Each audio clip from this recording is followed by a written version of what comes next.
Welcome back to Truth Teller. This is a broadcast of Wonders of Grace. Wonders of Grace is a broadcast of Friends Fellowship, and I'll tell you all the story later. My name is Olumide Olu-Akintomide, and I want to welcome you to another special edition of the Truth Teller. We've been talking about grace, and we did some definition about grace. We talked about the three different attributes of grace. We talked about some of those the last time we were together. We just want to take it from there today. From the definitions that we gave the last time, if you missed that particular episode, please go back and watch it. It's Truth Teller Grace 1. And this is Truth Teller Grace 2. And So go back and watch that one. It's right there on our YouTube channel. If you've not subscribed, let me seize this opportunity to say, please click the subscribe button. Subscribe button. I can speak English today.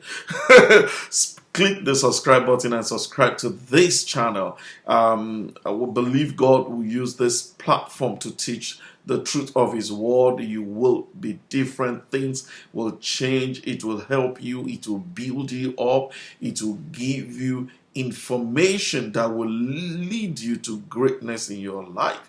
And we'll pray for you. We pray for every single one of our viewers. And we believe sincerely that there is something God has called you and I to do in this world. That is to share the truth of His word. The truth is a maker, and He will make you, and He will set you free. Okay, so let's get back into today's teaching. We're talking about grace. Like I said, go back, watch the first one that we did. I think that was released on either Tuesday night or sometimes early Wednesday morning. But today, it's Thursday. It's a new one that's out. So watch it. Okay. So what we're saying is that grace is much deeper than just favor.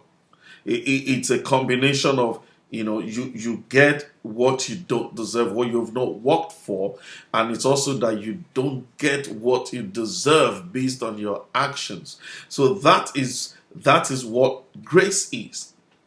So when God made man in the beginning, if we step back to the beginning of creation, God made man to have a fellowship with Him so that man and God can have a relationship.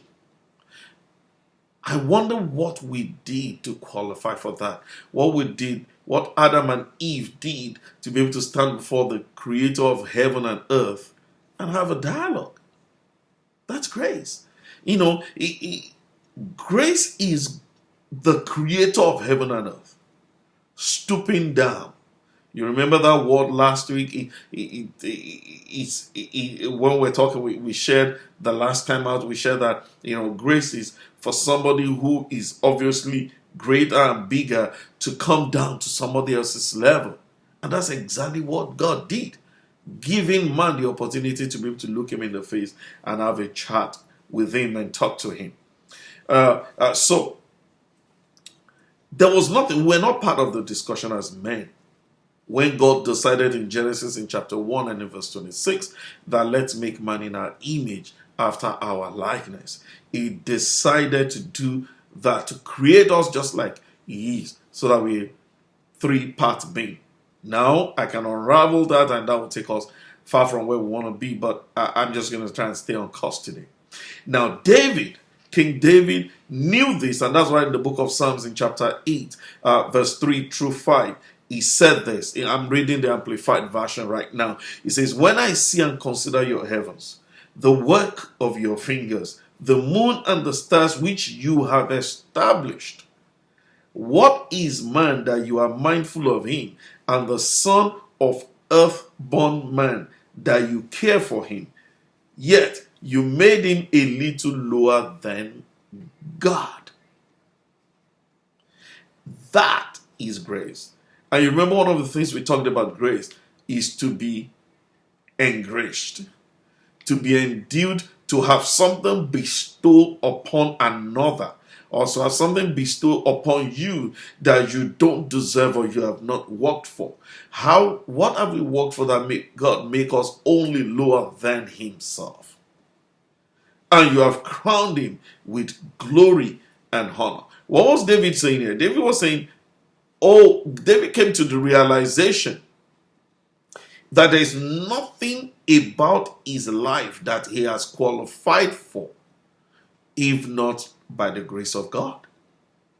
And that's why David would make that claim in Psalms. Let's unwrap David's life for a little bit. That was the king that didn't go to war when he was supposed to be there. That was the king that looked out of the balcony and saw somebody else's spouse having a shower, and we all know the story. Yet, the Bible calls David the man after God's heart.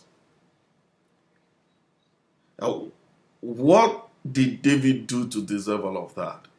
That is God bestowing grace upon him. Now, I know I could hear some people going, but no, that's not what the Bible says, because in the book of, in the Bible, in the King James Version, it says a little bit below angels. And you're right, that's what it says. But the word God in verse 5 is the Hebrew word Elohim, which the translators of KJV, King James Version of the Bible, translated angels. Because they could not understand how a man can be on the same pedestal as the God of the universe. And that, folks, is God's grace at work. You see, that we don't believe it, that we don't accept it, that we don't walk in it, that people deny it, doesn't mean that's correct. It doesn't mean it is not available. It doesn't mean that's not what God intended. You see, God created heaven and earth and made you and I in his image and likeness by grace. Oh, the same God that created you and I to be able to talk and communicate with one another is the one that created all the animals, that created all the trees, all the plants, the rivers, the oceans. He could have made us one of those, but he chose to create a man that he can have dialogue with. That is grace. And that's why I believe God has never dealt with man outside grace. God has never dealt with man outside grace. Let's even take it a step further. In the book of Genesis, in chapter 2, verses 19 and 20, the first man, the Adam, named all the animals. How did he get that ability? And the Bible records that the same name he called them then is what he still calls them now. That is just God at work. God didn't only create man, God gave man his mind, gave man his capacity. So now, I know I'm treading on thin ice right here, because people are going to say, are you saying you are equal to God? David thought so. David thought so. He said, we're gods. Now, it's not God in the way that people have called it and say, you don't answer to anybody, you don't owe anybody any kind of answer. No, that's not what we're talking about. What we're talking about is the fact that in creating us, God loved us so much that he dropped inside us his own ability. He created us and gave us his essence. What makes God God was deposited in us. And that's why all the innovations that has come in the world, every innovation still going on, that is the grace of God at work. The scientists still discovering stuff. That's why they use the word discovery, because they didn't form it They are finding out what God already put in place. It just tells me. That's why the Bible says that God has given us all things that we need for life and godliness. It's all by grace. Grace didn't start. And this is where some people miss it. When we talk about that's why they say, oh, it's the gospel of grace. Oh, Jesus is grace. And yes, Jesus is the very essence, the very personality, the personification of grace. But grace didn't start with the coming of Jesus Christ. Neither did grace start after he departed this earth. Grace is the way God had always related to man. It's not because man was good. It wasn't because man was great. It's just because the great, all-powerful, all-knowing God has decided to give man a little bit of himself. Actually, not a little bit of himself. When Jesus came and he left, Jesus opened us up into a place where we can experience the fullness of who God is. So grace is how God has always dealt with us. Oh my God, our time is gone again today. Please come back. We will keep talking about this. We'll keep unraveling this. We'll look at some stories about some great people, awesome people that have gone ahead of us, and we'll look at how grace was factored into their life. How we'll see the work of God in everything that they did and everywhere they went. So please come back. But before you go today, I want to ask you to do me a favor. I want you to subscribe to this channel. Help us share this. Share what you've heard. Share it with your friends. Share it with your family.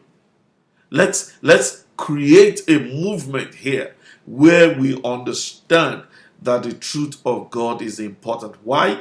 Because the truth is the maker of man. Please join me again on The Truth Teller, a broadcast of Wonders of Grace broadcast.